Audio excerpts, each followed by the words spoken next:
Ассаламағалейкум. Кәсіпкердің 21 әдеті 16 күн және де 16 күннің тақырыбы ойлау дағдылары. Сыни ойлау дегеніміз не және де шешімді дұрыс қабылдау. Осы жайында сөйлесетін боламыз. Өткен жолы біз сіздермен сабыр жайында айтқан болатынбыз. Сабырлықты таныту жайында. Сабырлық өте маңызды, бірақ сыни ойлау дегеніміз ол соның жалғасы. Сыни ойлау дегеніміз бұл ойлауларды, ақпаратты және ұсыныстарды сараптап, дәлелдеп, мұқияттап, зерттеп, сенімдерді, шешімдерді қабылдау арқылы пайдалану қабілеттері. Сыни ойлау дегеніміз бізге күнделікті өмірде кездесетін күрделі мәселелерді шешуге көмектеседі. Шешім қабылдау, бұл таңдау жасап, оған сәйкес әрекет ету процестері. Енді бұл екі қабілетті қалай дамытуға болатынын қарапайым түсіндірмелермен, мысалдардан қарап көрейік. Бұл теоретический жақтары. Жалпы сыни ойлау дегеніміз, егер де сіз телефон алып тұрсыз дедік, міне мынандай телефонды сатып алғалы жатырсыз. Сол кезде біздің сыни ойлау дегеніміз бұл телефонды басқа телефондармен салыстырған кезде қарайтынымыз не? Камерасының жалпы флешкасының памяті қандай екен? Жадысының памяті қандай екен? Камерасының мегапиксельдері қандай екен? Экранының көлемі қандай екен? Деген сияқты бұл сыни ойлау дегеніміз осындай нәрсе. Және де тағы да бір ойлаудың түрі бар. Былайша айтқанда творческий ойлау дейді ғой. Ол творческий ойлау дегеніміз бұл телефонды мен не үшін пайдаланамын деген сияқты. Бұл телефонмен мен бәлкім ең жақсы качествода видео түсіруім мүмкін. Сол видео түсіру кезінде ол видеоларды жақсы сапада болған үшін мен оны Инстаграмға немесе ТикТокқа салам деген сияқты. То есть креативный ойлау. Жалпы кәсіпкерлік дағдыларды дамыту үшін осы сыни ойлау дегеніміз ол өте маңызды екенде. То есть эмоционально шешім қабылдамай, есептеу арқылы, саралау арқылы, санау арқылы шешім шығару дегенді білдіреді. Қысқаша айтқан кезде. Мысал үшін жәнегі ақпараттарды жинау. Әртүрлі брендтердің, модельдердің, функциялардың бәрін оқып шығасыз да. Жәнегі алдында айтқанымдай. Және де дәлелдерді салыстыру деген дүние бар. Дәлелдерді біз қалай салыстырамыз? Смартфонның бағасын басқа смартфонмен салыстырып көресіз. Сапасын, батареясының қуатын деген сияқты дүниелерді біз салыстырамыз ғой. Сол салыстыру дегеніміз ол дәлелдерді салыстыру деп аталады. И сыни бағалау дегеніміз жалпы. Сыни бағалау дегеніміз сіз жарнамаларды қарайсыз. Басқа адамдардың жарнамалары қалай жазылған екен? Басқа адамдардың сөздерінің пікірлері қалай жазылған екен? Бұл телефонның бір айырмашылықтары, айрықша бір қасиеттері деген сияқты информацияларды біз іздейміз ғой. Және де біздің қажеттілігімізге бұл сәйкес келе ме? Бәлкім бұл біздің қажеттілігімізден де үлкен нәрсеге келетін шығар.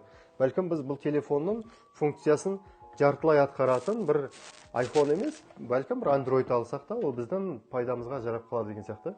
Осындай дүниелерді дұрыс басқара алатын болсаңыз, онда сіздің сыни ойлау қабілетіңіз дамыған деген сөз. Значит, сіздің кәсіпкерлік дағдыларыңыздың тағы да бір өте бір керемет бір дағдыңыз дамыған деген сөз.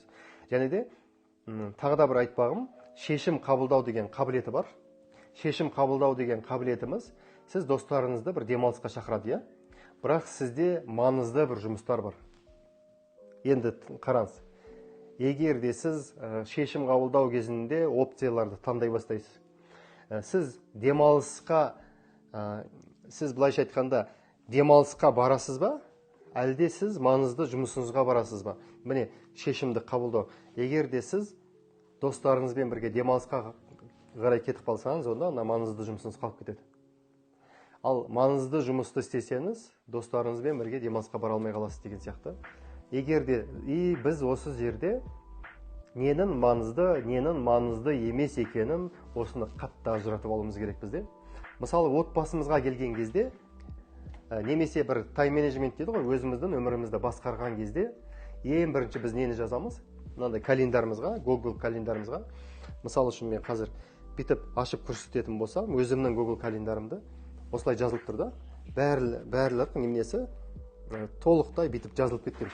1 грамм, 1 минутта орын жоқ та. Ең бірінші мен нені жаздым толтырып.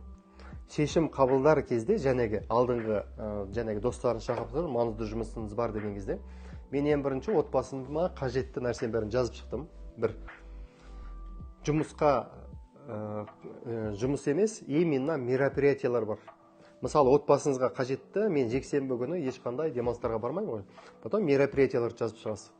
Бәлкім ол бір үлкен бір туған күндер, бәлкім біреудің жылдығы деген сияқты, бәлкім бір маңызды бір мероприятиялар болады ғой, компанияның корпоративі деген сияқты. Соны жазып қоясыз. Потом ана жұмыс бабы бойынша дүйсенбі күні және де пятница күні менде жиналыстар болады.